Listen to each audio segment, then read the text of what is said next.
talk about their experience of starting purpose-driven organizations. And we talk about the mindset, we talk about internal awareness, and we talk about actionable tactics. Today, I'm really excited to have my friend Cady with us. He is currently the head of brand strategy at Reddit. And I'm really excited to have him on today for two reasons. One, he is starting a heal movement. We'll get into more of that in a bit, but he is also the head of brand strategy for Reddit. As you know, one of the biggest communities on the internet. Welcome to the show, Will. Thank you so much for being here. Let's talk about community for a moment, because right now we're in social distancing, we're in physical distancing, we're in quarantine mode. One of the things that we hear or we see a lot is on social media. Maybe people are a little bit more vocal about their loneliness, their emotions, what they're dealing with on the emotional roller coaster ride. So I hope that trend continues. But secondarily, the secondary effect of this is predictably more and more people will get depressed if they're not in community, if they're not in communication with others. So I'd love to hear your point of view on this, the importance of actually having community during this time. I was running out of time to check in with my friends and my family the way that those relationships really merit and deserve. But in the last 3 weeks, there's been, video hangouts with all of them. And I'm here in Los Angeles, they're in Boston, they're in upstate New York, Chicago, San Francisco, Seattle, Denver, Texas, all these different places. And so the invitation to stay connected has been really, really strong. So that's actually filled me up quite a bit. And I also have realized some of the habits that I had beforehand that would really shield myself from connection. I really withdraw in a lot of social situations and not really engage. It's very easy to maybe pull out your phone, for example, and just kind of not really be present in a group when you're out together. Is really not something that you can do in a video hangout with that same size of, a group of people, 4 to 5 people. I mean, you're very, very tuned in with each other. And so it's helped me break through some barriers on the ways in which I've guarded myself from intimacy in the past. So there's been some really positive things that have happened, at least in my experience, in terms of my mental health and my social health and my relationship with community. And I would say that for anybody that is not having an experience like that, there's such a wealth of opportunity to find invitations into communities that you maybe haven't been a part of beforehand, all across social media, all across online. I think just a little bit of effort up front to seek a community that can be your weekly or daily, bi-weekly, monthly check-in is probably going to yield more positive results than you can even expect, because you're going to have some people that are going to start caring for you, that you're going to be connected with that weren't there beforehand. And that's a really, really beautiful opportunity that this time gives us to reach out. Even if we can't be physically present, we can be digitally connected. And that is worth something. It's not worth nothing. Yeah, it's one of the silver linings, I would say, to really get present to what's truly important in our lives, whether it be friends or coworkers or loved ones or mentors or mentees, people that's really important for us. So do you do it more in a structural way? Do you say, hey, between this time, I'm going to reach out as a discipline, or is it more organic when you feel like it, when you thought of someone and right away you take action and you call them? Yeah. So I have started to put blocks of time on my calendar to make sure that I'm keeping myself honest. And the first block of time I had before this all happened, it was a half-hour block for meditation every day at 2 p.m. And that way, if I didn't meditate at 2 p.m., I was consciously choosing not to.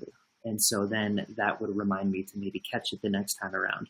I've put in blocks of time in the morning, 2 separate blocks of time, one to wake up and then one to actually connect with people. About an hour before the day really begins, to just actually set aside some time to be a member of the different communities that I'm a part of or am trying to form. And carving out that time and defending it and making sure that it is geared towards these kinds of things is essential. So do you have like a more structural way? Do you have like an opening question? Is there any things, or is it purely organic where you just call them and say, hey, I was thinking about you, and that's that, and then let it flow the way it naturally flows? Yeah. So with the outreaches, it's fortunately really easy right now because you can text somebody out of the blue and just say, how are you doing? And the context of everything that we're going through is carried with that.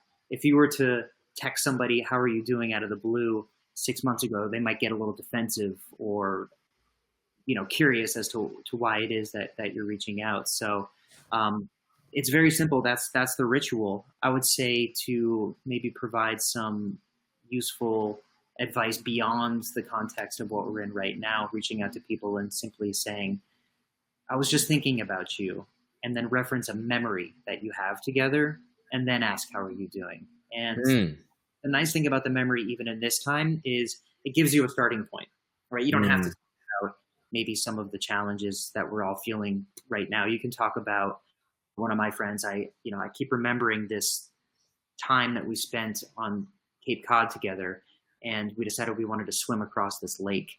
And I just remember being halfway across the lake and feeling too tired, and I couldn't go back because we were halfway across, so we just had to keep swimming forward.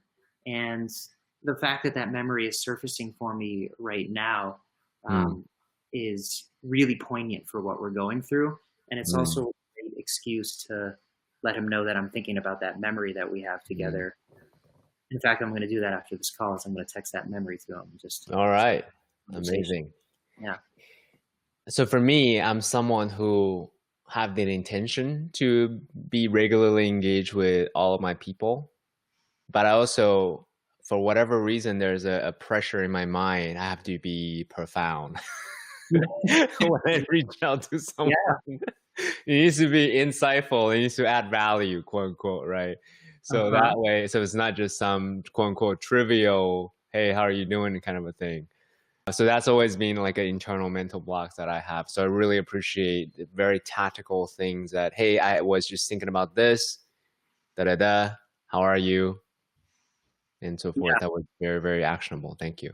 I feel that pressure too, but I have some friends that keep me honest by, if I were to come in with the weight of trying to be profound with them, they would laugh me out of the Zoom call, because that's not the identity that is the most active there. Yes, it is a part of it, but the identity that is most active there is how to have fun. And so in that particular group of friends, I mean, we've been putting on happy hour dance parties. We've got a lot of great musicians in that group of friends, a lot of people that can DJ so well.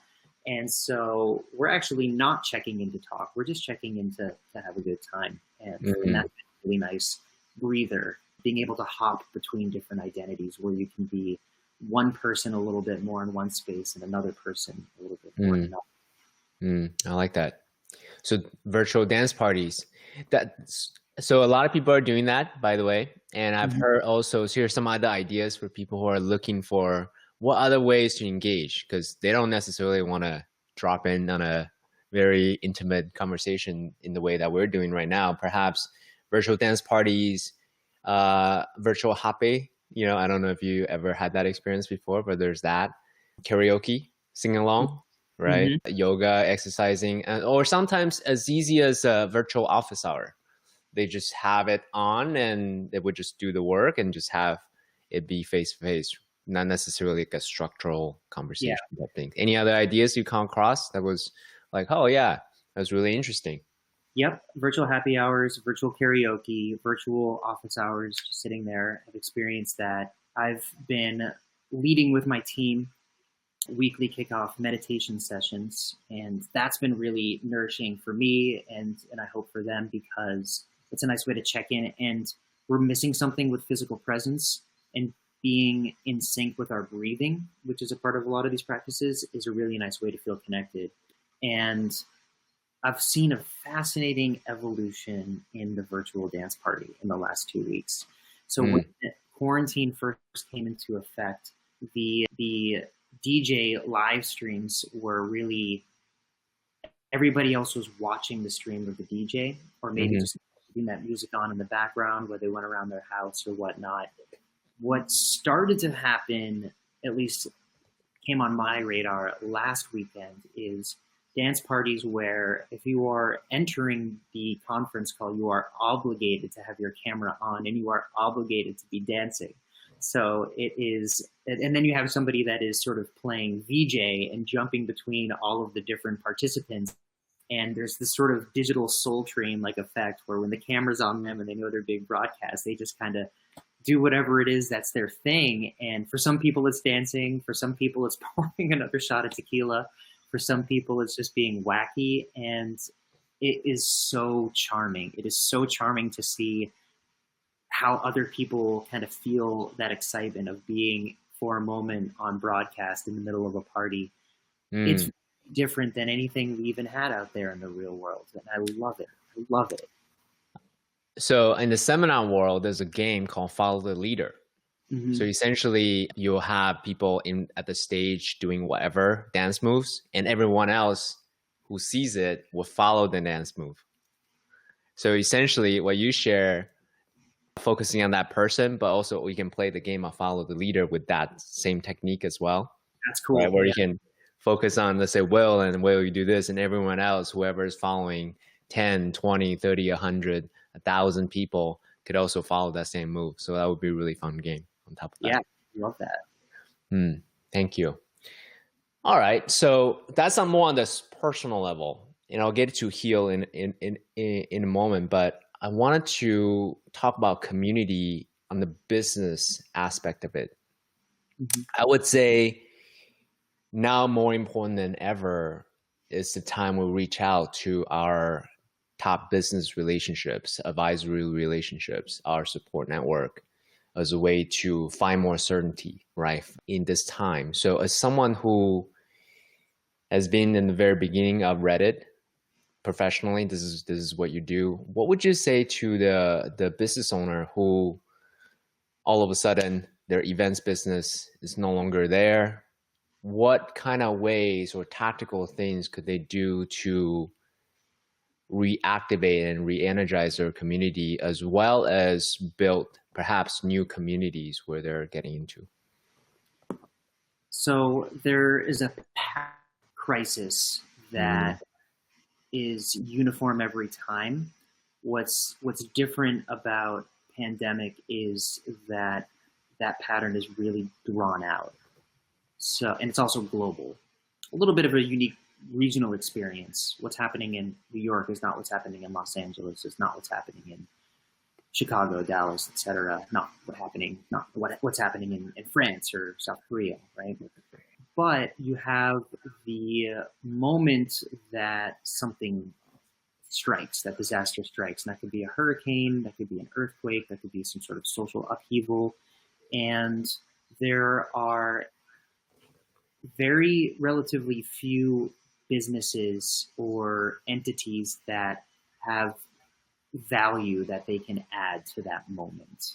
And right now we're seeing some businesses like Dyson are manufacturing ventilators. Some businesses like LVMH are creating hand sanitizer. Some are creating N95. And so they're able to create some value and add it to the response to the situation. They're able to be helpers.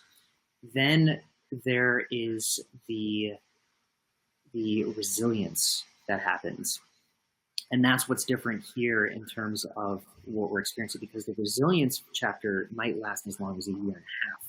We have to be resilient during quarantine, and that's where you're seeing a shift and growth in things like Zoom and Netflix and different gaming platforms and different sort of websites, because people are finding ways to be resilient during the ways in which behavior has to shift during this time. And when it comes to being responsible for a community or being responsible for a business, at this particular time, I would really, really recommend looking at that resilience pocket, because if you have something that you can provide to be one of those helpers, then the chances are you've already begun that initiative, and that is great. Keep doing that.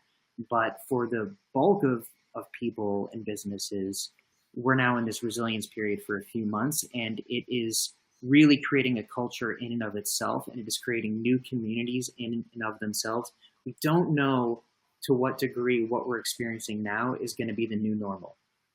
We know that the old normal is not going to be the new normal. And so there's so much value in being open and broadly helpful and thinking about creating new practices, new rituals, new services during this time, because then you're leaning into the transformation that is part of the rebirth of what is happening in something like this, rather than the collapse of what is being hit by the catastrophe. And that's the best way to future-proof yourself, is to take part. So number one, really being careful not to hold on too strongly to what is being affected, and recognizing that we're going through change. And then paradoxically, number two, recognizing that this resilience period is temporary, that it's not going to last forever, but it is going to last a long time. And so there's sort of these kind of like cascading pillars of what you can address. You can help and you can have a huge impact, or you can create something that's part of the resilience and have an also pretty significant impact, or your job now is to wait for the rebuilding when the new normal is established. And the best thing to do then is really listen, and being somebody that is just present and listening to people in communities, even if you're not creating the communities, being present in rituals, even if you're not creating the rituals, just creating space for those who are able to add value is enough.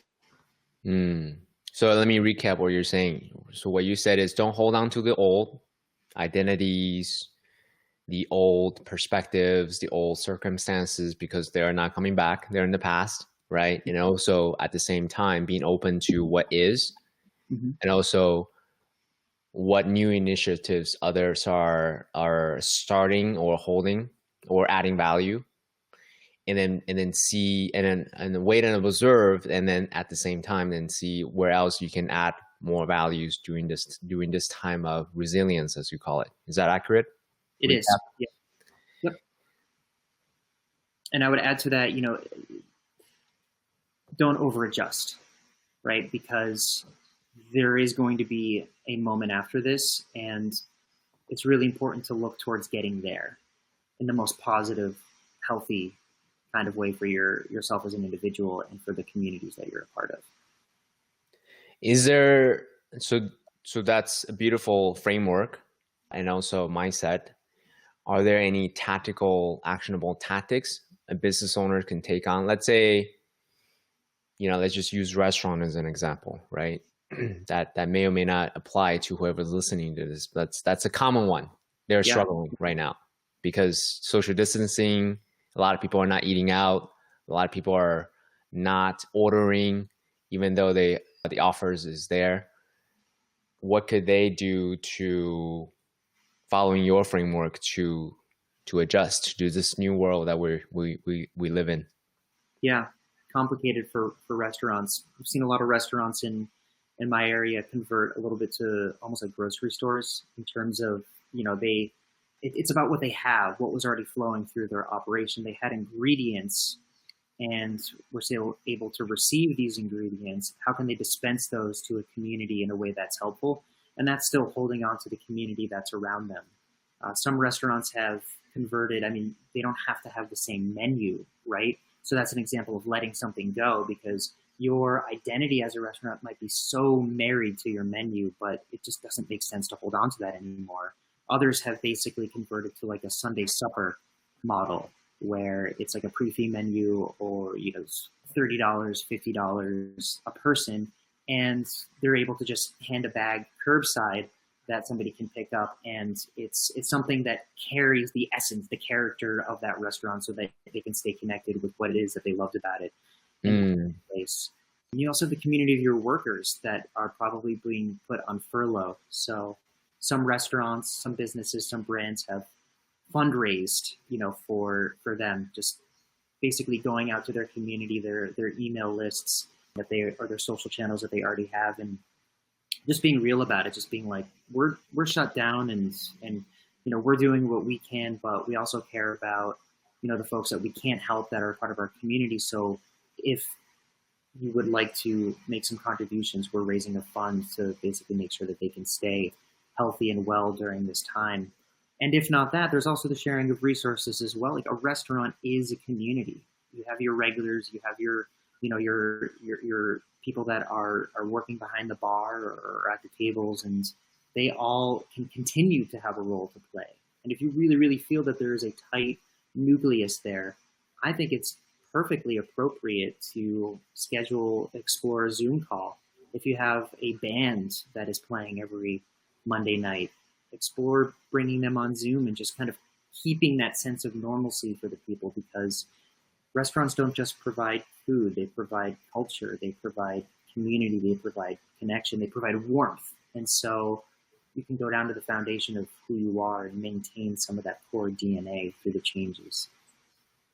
I love that. And let me recap a little bit, and then you translate in my mind what you just said. If you look at a restaurant, you can really, what you just shared is drill into what the currency of the restaurant is. I think with Starbucks, you said, hey, we want to be the third place where people hang out, right? Work, home, and then Starbucks.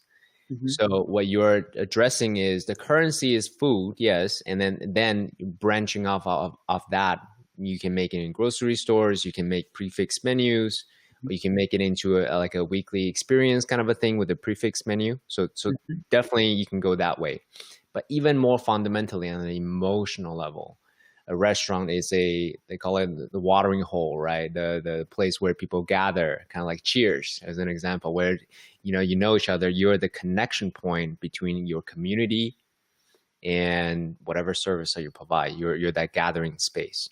So if you, as you said earlier, if the currency is relationships, a common area where people gather, then there may be other ways like a musical band or whatever as a way to bring people together during this time of uncertainty. Because a restaurant, if you really look at it on a more mechanicalistic point of view, is a stable point. So if you can provide that sense of certainty through your regular Monday night, musical night, open mics or whatever, that could be really valuable during this time, especially. Absolutely. Beautiful. Thank you. Anything else you want to say about a business who is reinventing, who is pivoting and leveraging community, their tribes at this time? Well, the real concrete grounded part of this is cash flow, right? Yep. And if a business can maintain their cash flow, if they can survive through this time, also while providing some things like that, they will thrive on the other side. So a survival mentality is also okay. For sure. What about tapping into new communities? Let's say, all right, I had to close everything down. Again, use the restaurant example because of all these issues. I couldn't make my payroll. I couldn't, keep it open still. So restaurant gone. Now I'm open to any new opportunities. How do I tap into new communities such that I can see where I could be of service from your point of view? For this one, I actually want to jump to the example of a yoga studio. Because when quarantine went into effect, there was just this kind of gasp, and it was like, what are they going to do? They have to shut down all of their classes and their schedule. And within a week, saw all of these Los Angeles yoga studios that I've been a part of step into the opportunity to become a global brand, because they can provide their services, their methods, and their teachers on the global stage in a way that they simply were not able to do beforehand, and just by leveraging live streaming. So there are opportunities for local businesses to take a quantum leap in their scale if they are prepared to do that. Any tactical ways to think about it? So it's very different when you're a local brand versus when you're a national or a global brand. So I would say you want to look up some brand strategy, basically. Make sure that you have distinctive assets in terms of what clearly identifies your studio, make sure that you have a distinctive story, right? Even if you're broadcasting from Los Angeles, why should somebody in Omaha tune into your yoga streams rather than the one that's down the street from them? Of course, they want to support local as well. So what is it that's unique? How can you share in the benefits with your teachers, right? You don't want to be leeching off of what the teachers are providing there. There should be a symbiotic relationship between what they're doing from their homes. You should be providing them a platform. And actually, say more about that. I think that's a really good point, but say a little bit more about that, please. Yeah. So, I mean, you look at something like that, and the currency is really coming from the teachers. A lot of studios have a set flow that is part of their method, and that's really a big part of the brand. And so that's a place where it's very easy to create that symbiotic relationship, because you have somebody that is elegantly able to teach something that came from the founder of the studio, or what has been kind of the curriculum of the studio. But, you know, these are people that are donating their time. If you are creating, I've seen some studios basically maintain a MindBody app class purchase pass, and then they send the links there. I would suggest rethinking the economics on how that revenue is shared, because the hard costs, they actually really fall on the teacher in this case more than they fall on the studio themselves. So they're your lifeline in this moment. They're the ones that are able to teach classes from their homes. You're providing the brand and the platform and the audience, and you really want to make sure that everybody is taken care of and everybody's invested if you want to grow a global brand. And trust that their personality as well is going to add some color to the brand. So long as that brand has a very, very, again, strong foundational DNA, then it can endure some of the recapitulations or recoloring of teachers with personality, and that's going to invite more people into it. So the moment, or the way to really step into the moment is to start thinking like a global brand, because you have the opportunity to become that. So there's a lot of resources online, a lot of brand strategy resources, and certainly share some links afterwards, because that's great. Let me do a quick recap, because this is an important point. As all of the products and services goes virtual, the individuals instructors now have more power effectively, right? Because they have choice. They don't necessarily have to go through your local yoga studio as an example. They themselves can be a brand. So that now they have choice. So if you're a business owner, think about what is the unique benefits, what is the unique flavor that your particular business bring to the world, because now you're competing with everyone else. Everyone is a brand right now, if they choose to be globally, to a global audience.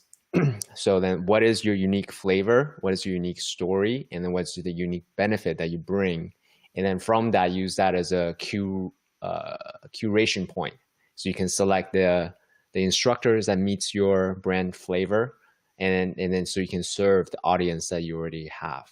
And likewise, if you're an individual yoga instructor, then you can pick the right support system, the business that you want to be a part of, and or you want to create your own brand accordingly. And then at the same time, you also want to think about the economics as well, as you said earlier, because now the cost structure really, the attraction point as well as the cost structure really lays on the individual instructors. Is that an accurate recap of everything you said? Yeah, the job of the business owner in this context is to make sure that the whole is greater than the sum of its parts, and that all relationships are fairly symbiotic. Beautiful. So how do I identify an audience that I may potentially serve or not serve? Let's say I'm totally new again, right? Like bring it back to the restaurant thing. That goes away. I'm now open game, giving my unique capabilities, resources, connections. How do I find an audience I can potentially serve? That's a really good question. I mean, you are certainly in better position if you already have a community going into this. It's an opportunity to build new communities, but if you had a restaurant that was running nicely, up to this point. Hopefully you have an email list, you have some social, following, and that's the place to start and create some regularity, help them, again, fill that gap in terms of routine and comfort of the watering hole. But then in order to feed people back into your community, especially digitally, you've got to go out into other communities and represent yourself, represent that brand, represent that business.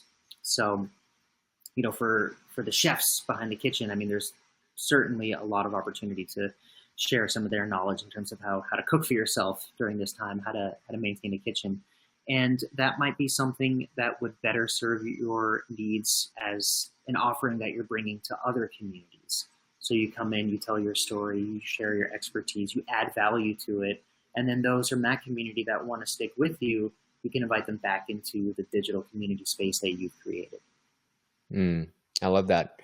I think I'll speak personally. I also use what we're doing here as an example. So personally, I'm academically trained as an expert.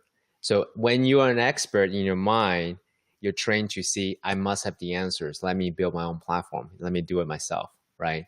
But the shortcut is actually going on other people's platform and demonstrate your expertise, your resources, such that you can leapfrog from other people's existing listening and audience that they already have. Case in point, I invited you to join us, then you can leapfrog on existing audience to do something similar. Is that an accurate recap of what you just talked about?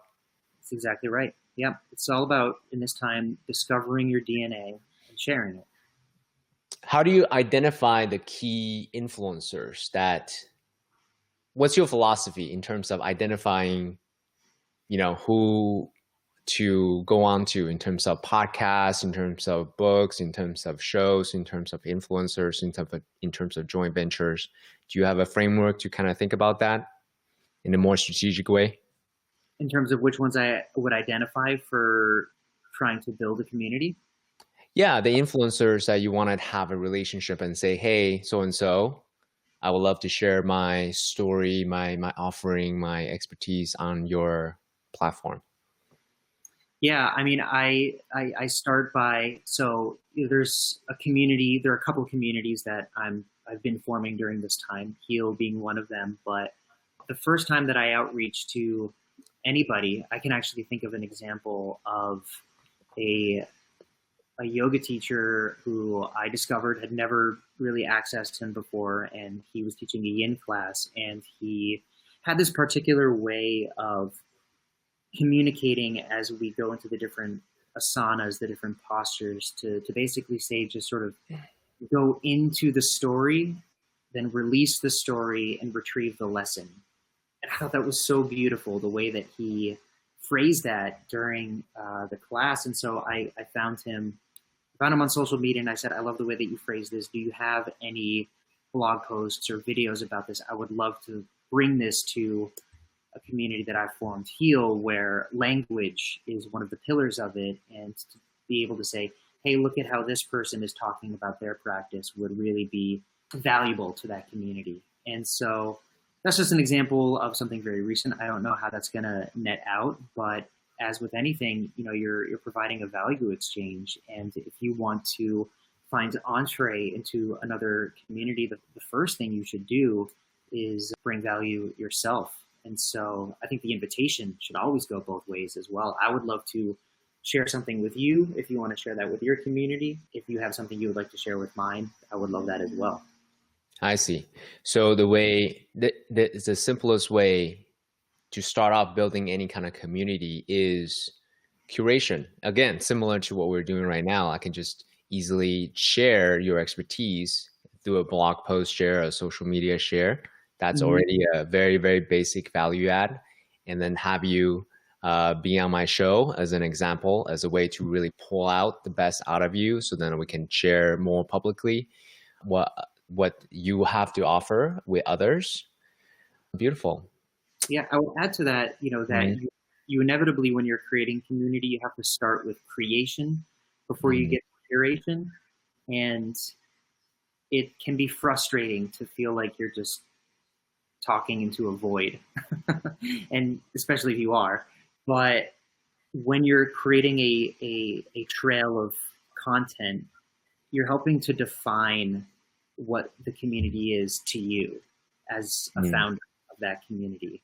And the hope is that that community will grow and the content that you've created helps tell people what it means.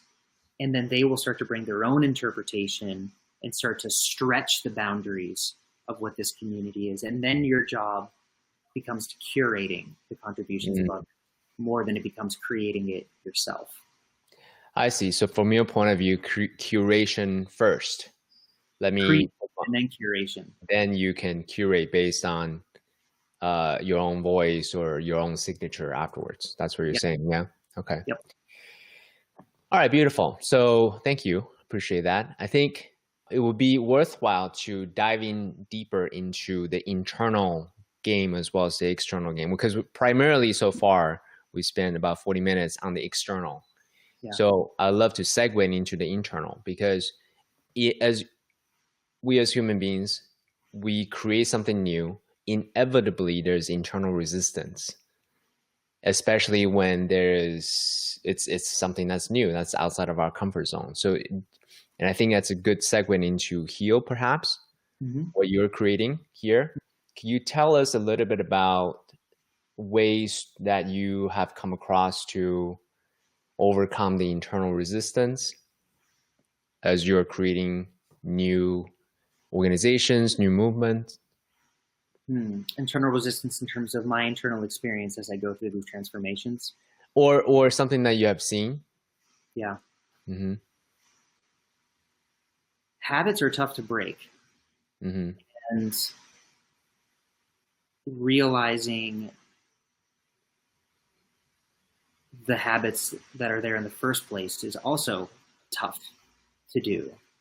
So the disruption of something like quarantine is one that helps with that process.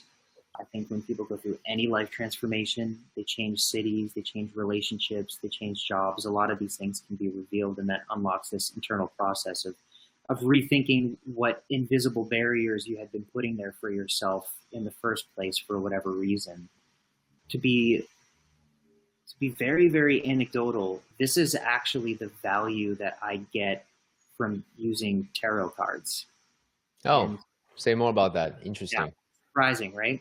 It is a deck of cards that is full of different meanings, and you lay them out on a table in a way that your mind is responsible for constructing a story. And so because of that practice, you can see the reflection of your subconscious mind in your interpretation of those cards. So it's like looking in the mirror and brushing your teeth. It's kind of spiritual hygiene, mental hygiene in a way. And actually, can you go back? You lost me in the last two sentences. Say that again, please. It's like mental and spiritual hygiene. Okay. Because you are putting something that is a random pattern in front of you and seeing how your mind and your spirit try to make sense of it. And I lean on that actually as a practice to ask about certain situations. Should I do this? Should I not do it? What is behind this circumstance that I'm entering? These are all very typical questions related to some of these spreads.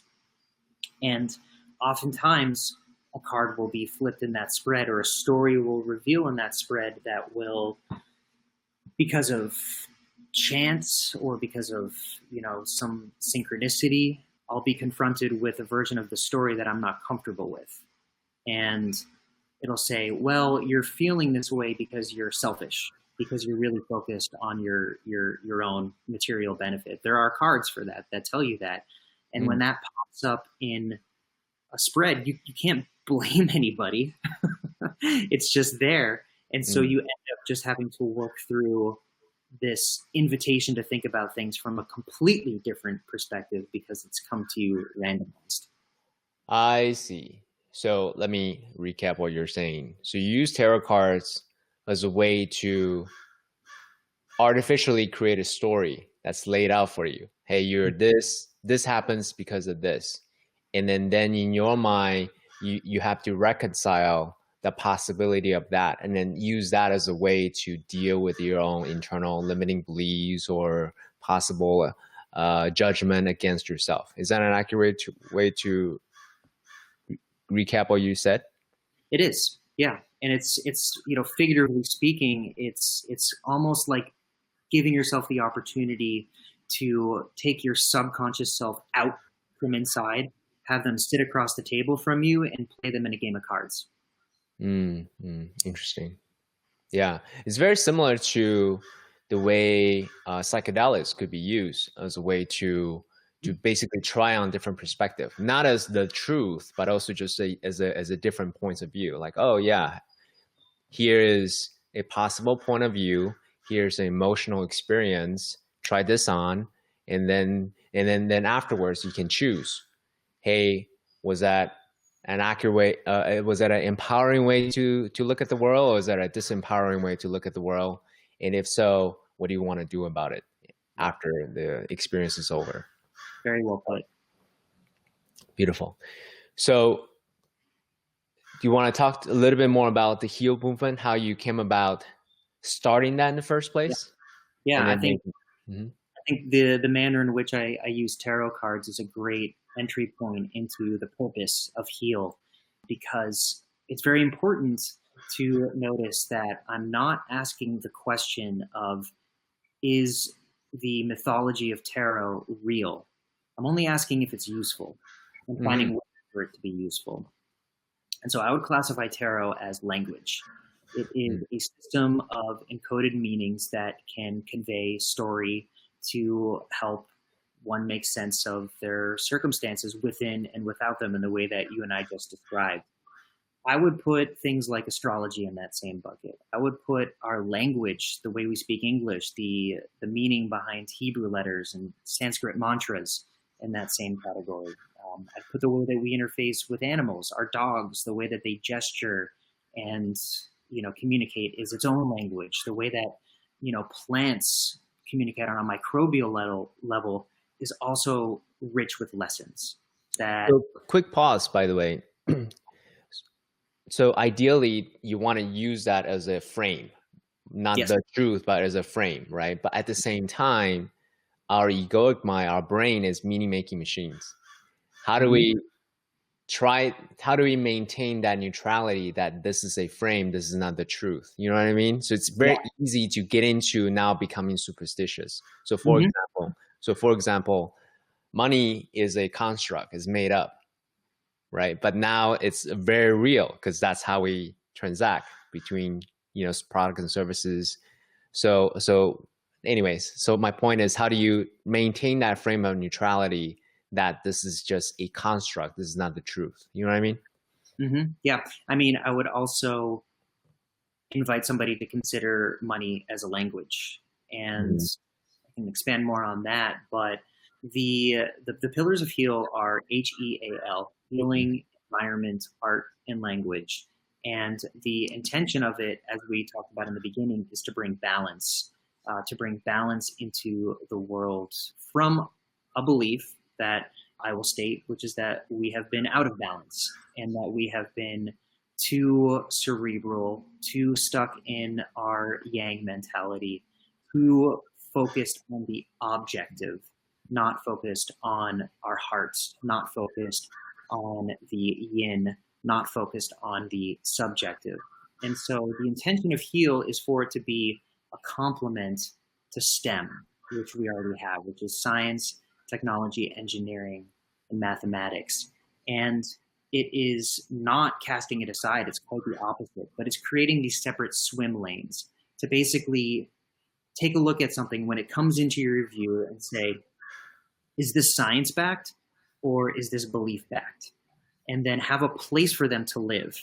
Because what I've found is that when something is belief-backed and it is then cast aside without a home, it tries to find its way into the world of STEM and objectivity, where it creates pseudoscience and it creates woo and it creates anger and it creates arguments and it creates discord. Wait, back up one sentence one more time. So, which part? one sentence you said when something that's out, to actually just repeat what you just said Yeah. a sentence or two ago. When we're presented with information that is belief backed, Mm-hmm. it doesn't really have a home right now. And so you see a lot of different attempts for belief backed information to be brought into science backed places. And that creates discord, and it creates anger, and it creates separation. Subjectivity does have its own kind of different validity, but it needs to be called what it is, which is subjectivity. And so somebody's beliefs can really help them maintain their health and wellness, but in a very, very different way from medical treatment. And the two should not be conflated. And you see a lot of conflict when they are conflated.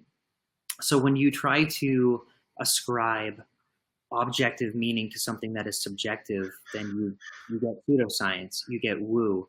When you try to ascribe objective meaning to something that is purely subjective and can never really be understood, then you get reductionism, you get nihilism, you get pessimism. And so the intention of the framework of HEAL is to create that complementary space where we can look at something like the tarot and say, this is a language, and the value in it comes from the subjective experience of it, not objectively asking, are there spirits on the other side that are moving the cards and manipulating them? That's not a useful question to ask. I see. So HEAL stands for healing, environment, art, and language. Language, yep. So healing is your internal experience. What are you doing for yourself to make sure that you are well? This could be, some areas in terms of what are you eating, how are you moving, how are you thinking, how are you feeling. Environment is what are the spaces around you, what are the communities that you're a part of, and how are they, connecting you to the most aligned experience that you could have for your healing. And then art is, there are pieces of visual art and music that need no translation. It's they in and of themselves express what somebody is going through. We're seeing a great influx of art being created right now by people in quarantine that are trying to express loneliness and boredom and anxiety. And that doesn't need to be analyzed in an objective way. That's a subjective work. And when you look at something or you listen to something and you can feel what the creator felt, there's tremendous value in that alone. And so just looking at it from that frame. And language is self-explanatory. So let me ask you this.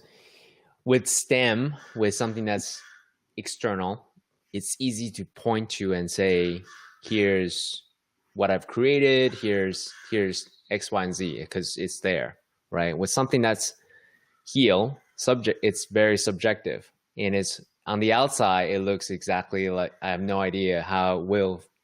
Well, I have some idea based on your facial expression, but I don't know exactly what's going on in the internal. So do you have a way to help people who are listening to this gauge what's happening on the internal level, to really refine that fidelity, that resolution on the internal level?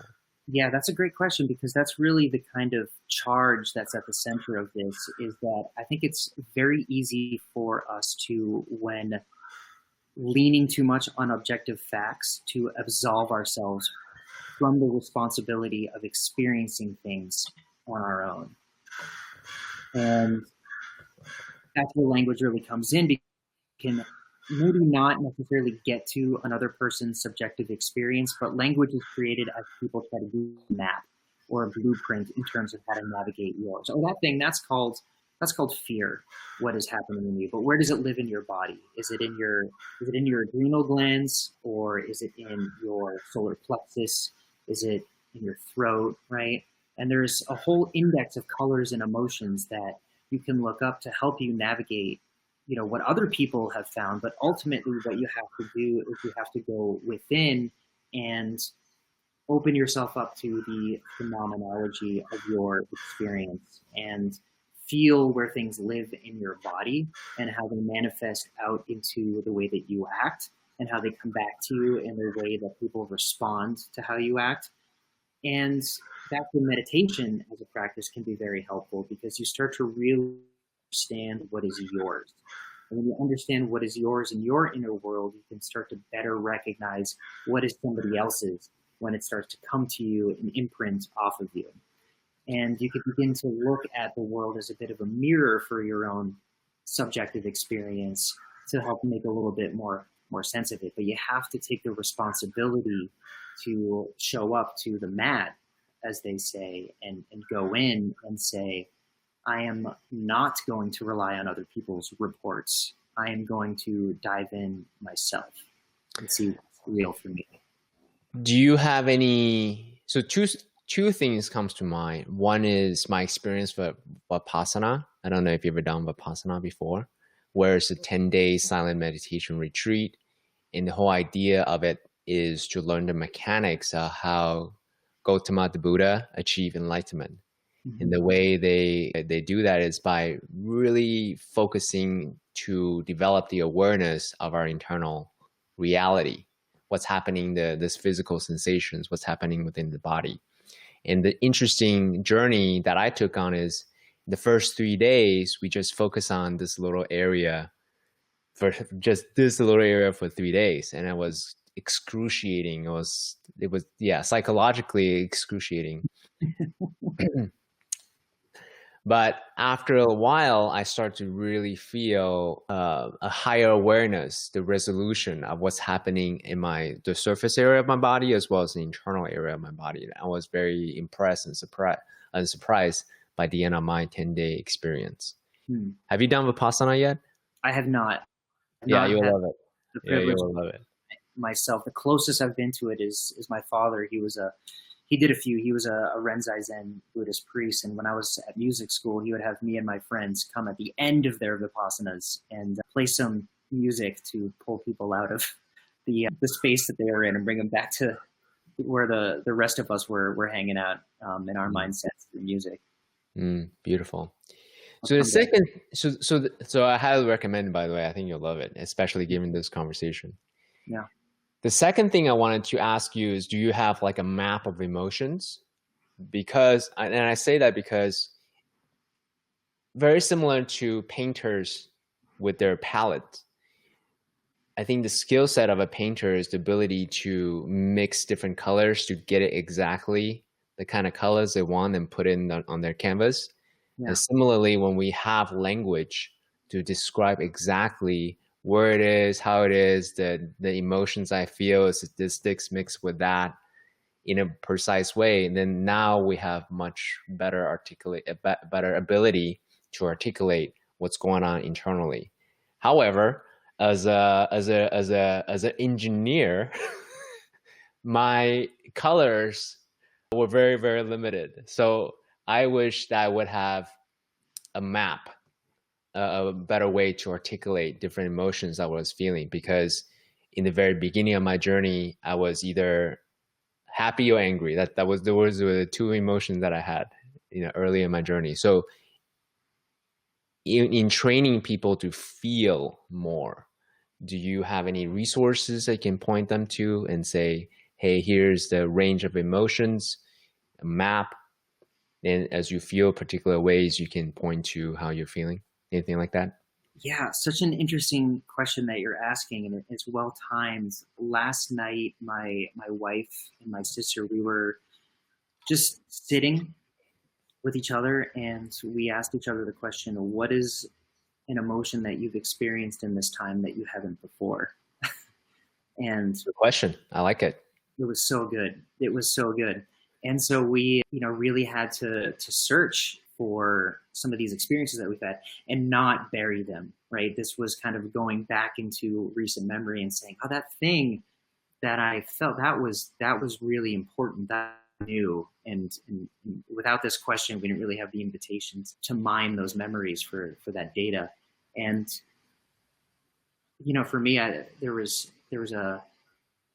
was about the combination of two familiar words to create a different color. So I had lonely fear was something that I felt, and that was a different, sort of color. Like synesthetically, I would think of it as a deep blue. So, but that's a little bit of a non sequitur. There are a lot of resources that are out there. So the most reliable tool kit that I've found is actually it is the chakra system, the 7 points of awareness on the body, overlaid with four different ethereal bodies: your mental body, your emotional body, your physical body, and your spiritual body. So that's 7 times 4, basically, different points at which you can localize what you're feeling. What I like about it is that it's before words. It's more of a coordinates kind of representation of emotions. So Hmm. being able to ask, where is this feeling arise? Am I feeling something in my heart, or am I feeling it in my forehead? Am I feeling it in my root? And Mm. then does it feel like it is in my physical body, or is it something that's a little bit more subtle? Is it in my emotional body or my mental body or my spiritual body? Mm. That's become a part of my practice to check in with all of those different places on that grid, so that when something arises, I can kind of clock it there and not say, is that fear, is that loneliness, but just say, oh, that's interesting, because there's also story embedded in those coordinates, and sometimes like a flash of an image might come up, or a memory, and I'll be able to go right to the source of where it's coming from without even having to play with the naming on the surface. Wait, you lost me in the last sentence. Say that again. I didn't understand what you just said. Say that So again. if I'm having an experience that is in my throat, for example, I might bring my focus there, and certain memories or thoughts or images will flash, and I'm able to go directly to the work of unraveling the bound feelings that are in there without having to really, even unless I want to, bother with naming the emotions on the surface. I can just go right into the pure experience of them and what is being called up for healing, I and see. do that work. I see. So let me recap. So as you're going through your internal map, seven chakras, four bodies, you're scanning for certain things. So if a image or a thought, a feelings, emotions, or sensation shows up, you can go right into it and feel it fully rather than trying to rationalize. Is that what you meant? Yeah, yeah. I Okay. try. It's I really try not to rationalize, and I I think that this is a belief that is being studied by a few people right now that are far more capable of getting objective answers than I can. But the heart has an intelligence to it. And my belief is that our emotions are indexed in our heart, and that the rhythm of its beating changes the state of the body and is sent up to the brain that tries to make a story out of it with memories or with ideas. I try to bypass that, and I try to just work with what I'm feeling here in the heart, because why bother with the extra steps if you can avoid it, right? So I try not to ask the question of what emotion is this sometimes, but just find a way to go directly to it is really the answer I'm giving you here. Is I'm very obtusely dodging the question. No, no, not at all, actually. So I'll share my personal experience. Trained as an engineer, Yeah. very good at storytelling, and I call it logic, right?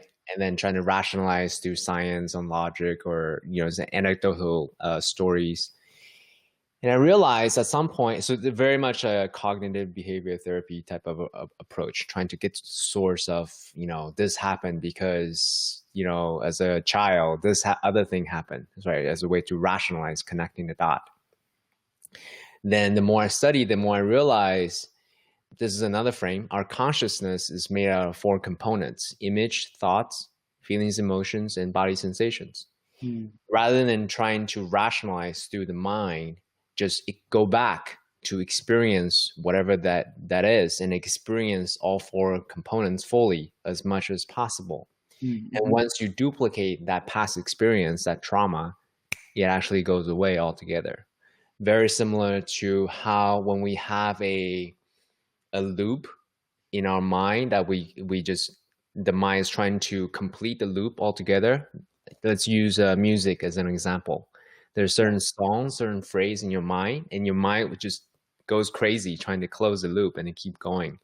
A really good way to stop the song playing in your head is to listen to that song from beginning to end, because now the mind actually closes that loop and it just goes away. Similarly to the emotions or the sensations that we have, the psychotraumatic, the psychosomatic rather, things that we feel, if we can complete the loop, then it goes away altogether. That's my experience. So that's my experiential truth, not necessarily a logical truth.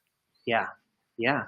And then, I mean, that's beautiful. And that could manifest into different therapies that undergo study that then becomes objective knowledge that goes over to the other side where it's something that can be shared for people. Beautiful. So in terms of heal, I think this now the time to really share more broadly to others, because this pandemic, social distancing, staying at home is applying a lot of stress to the mind or to the body or to the emotions or to, right, the four bodies that you mentioned, or to the spirit. Yeah. So what are your plans to share more broadly to someone who is listening for this and they're experiencing a lot of stress?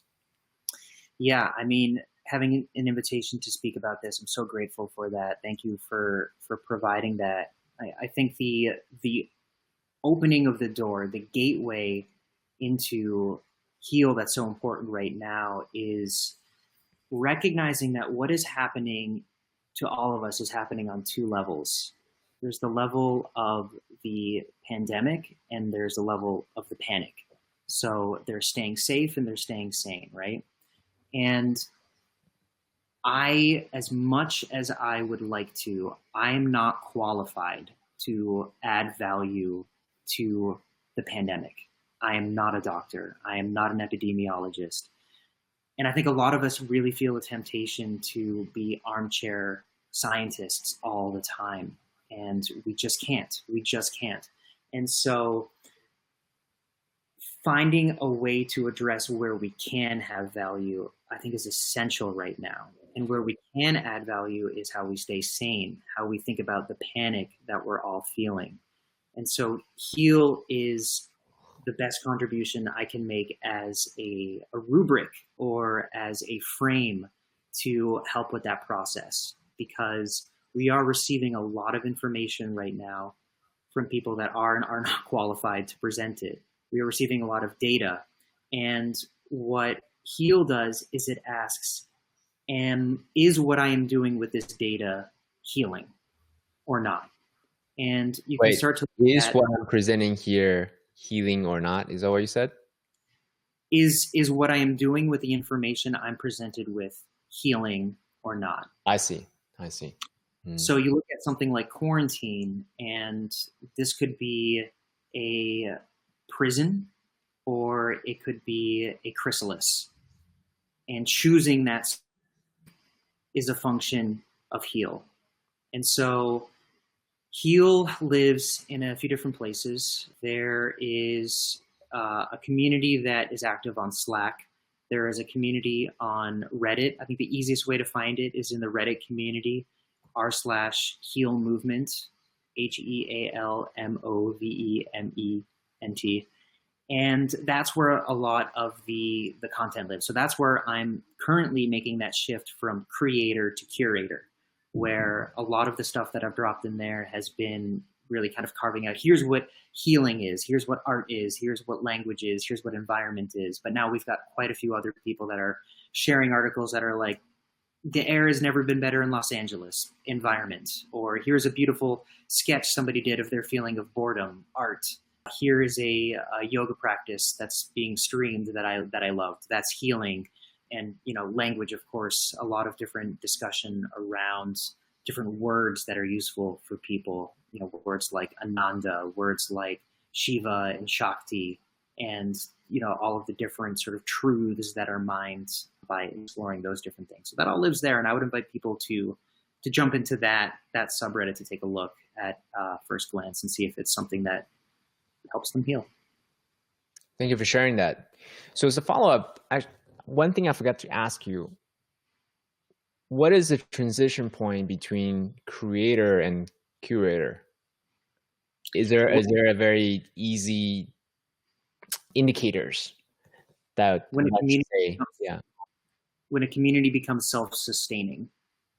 So, okay. So yeah, so when you can actually, if you're basically you're trying to move a wheel, Mm, and when you can stop pushing on that wheel and it keeps spinning on its own, mm-hmm. that's when you can shift to curator. That's not going to happen as a sudden moment. It's going to be, I have to, for the Heal Movement subreddit, for example, it's day one. So I need to put 25 different posts in here, make sure that it's full of something so that anybody that finds it knows what we're talking about. Then it goes to, all right, maybe once a day. And then it goes to once a week. And then it goes to once a month. So as your contributions can slow down for it to sustain itself or grow itself because other people are making contributions, then you're moving in that direction. I wish that that was a steady climb, but there are peaks and there are valleys. It is a winding journey for any community to achieve its growth. So the most important thing, and I can expand on this, for a moment, is acknowledging the importance of your founding members, because these are people that cared enough to join with you in a community effort early on, and they should feel some value and some equity for that, either by being named as a founder, being recognized as a founder. There are a lot of different systems that you can have in different platforms or different places to give people a badge or some sort of equity in the community, almost in literal terms, and inspire them to invite others, and make it something that's similar to how we described in the symbiotic relationship between yoga studios and their teachers. Make it a platform that's good for them, that they're going to be eager to invite others in because it's something that is providing one of their needs. And Mm. that is a different kind of member of your community than those that are going to come afterwards. You're going to have people that are going to come just to listen and just to be a participant, a passive participant, but you need those very engaged, active founding participants first and foremost. Do you have a rubric in terms of how to go about doing it? And I asked that question because I would say a lot of communities have a lot of passive observers. Yeah, And as community builders, we would then ask them to say, hey, engage, participate, then be an evangelist, be a champion, invite others, and so on and so forth. But it's still very challenging, right? There's like a million different things that you could do to try to energize and activate the community. So how do sure. you prioritize all of that, right? So Yeah, how do you have a way to kind of think about it?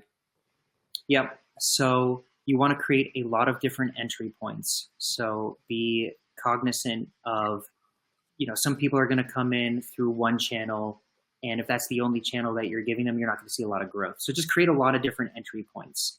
Then once in there, you can work with a rubric of 3 R's: recognize, reward, and release. So recognize when somebody is making a contribution, celebrate it, give them something, just thank them for that effort. Oh, so sorry, that's reward, but recognition is calling them what they are, which is a founder. And then release is allow them to interpret the community on their own terms. You got to let go of some control. That's challenging. Mm-hmm. How do you, because as a steward of the community, you have certain principles. Mm-hmm. And then at the same time, you also want to give them room for interpretation, so have liberty to, so how do you do that? How do you gauge that? Because that's With challenging, what you just said. It's simple. yeah, with a fourth R, which is rules. Mhm. It is the rules that give community definition. Rules define what a community is and is not. It defines what is and is not allowed inside of that community. And rules can be really, really fun. They don't have to be serious. They can say, you're not allowed to use the word "the" in this community. Good luck, Mhm, right? mhm, mhm, That provides play, right? So mhm, when you're in that curating mode, you really start to rely on rules more than anything, because that's mhm, your system of being able to define what the nature of your curation is. mhm, mhm. I would also add to what you're saying too is ultimately all of this frameworks is a framework. It's a guideline, and the community will evolve accordingly. And if we try to hold, going back to the very, very beginning of what we were talking about with the pandemic, is that the old will always shift, and there's the law of impermanence. So how do we maintain, how do we let go of the old, being open to new possibilities and embrace the new? I think that's it's a yin yang, right? All over again, all over again. Requires both. Yep. Yeah. Beautiful, my friend. So we cover a lot of areas. We talked about pivoting a restaurant business as an example, right? We talked about building a global brand, right? Now that we don't have the physical environment limitation anymore. We had talked about, what else did we talk about? We talked about heal, the different emotionality, why you started it, and the rubric of which one can identify one's own subjective experience in partnership, in complement with STEM, right? We had also talked about some framework rubric around building communities, the 4 R's, right? I can't remember. So it was reward and recognize, and rules. And rules. Yeah. Beautiful. Thank you. So for everything that we had talked about, if people who's listening to this, what's one thing that they could start in thinking, building communities or healing? What's one thing that they can take away, that they can take action on from this conversation?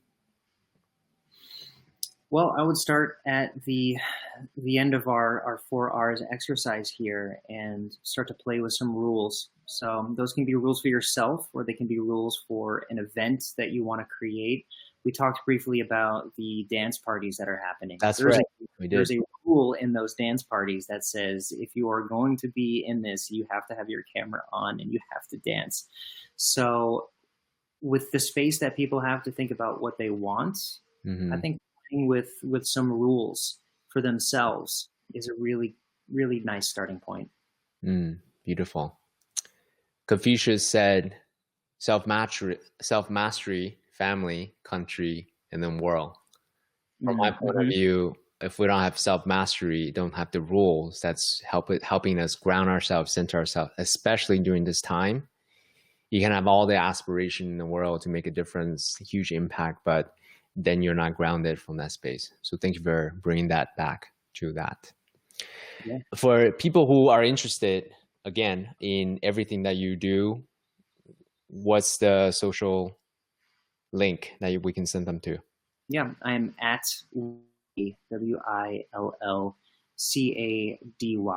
and that's on Instagram, that's on Medium, that's on Twitter, that's on LinkedIn. Those are the places that I'm most active. Beautiful. Thank you so much for being on the show, Will. Really appreciate being here. Thank you for having me, and you have so beautifully recapitulated the ramblings of my experience, and I think that is a perfect example of, here we have an artist and an engineer, and that's the magic that you get when you have a balance between those two types of thinking. Yes, indeed. All right, my friend, have a beautiful rest of the day.